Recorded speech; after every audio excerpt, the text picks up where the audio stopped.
রাতের বেলায় ইবাদত করল, আল্লাহর কাছে ফরিয়াদ কইরা সন্তান কামনা কইরা ওই পাগলা মুখ দিয়ে কই রব্বি হাবলি মিনাস সালিহিন এসেছে।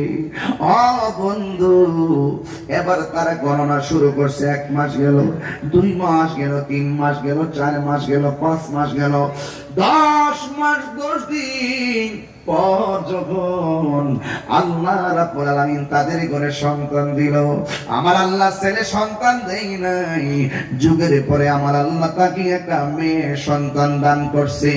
আপনারা জবান খুলে কোন মেয়ে হওয়া কি ভালো না খারাপ? আমার নবী আপনার নবী বলেন, আল্লাহ যারে বেশি ভালোবাসে ওই সমাজে বৃষ্টি নাজিল করে, এর চাইতে বেশি ভালোবাসলে আল্লাহ পছন্দ করে মেহমান পাঠাই।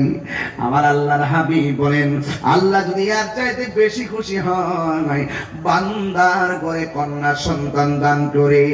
হাদিস শরীফের মধ্যে এসেছে, যদি কাহারো ঘরে কন্যা সন্তান হয়, এই সন্তানটারে যদি সুন্দর করে সাধুবি বানিয়ে, যদি সতী সাধুবি বানাইয়া, পর্দাওয়ালি বানাইয়া, সুন্দর একটা সুপাত্রের হাতে তুলে দিতে পারে, সে তো মেয়েটারে তুলে দিল না, তার হাতে যেন একটা জান্নাতের টিকিট লাভ করলো।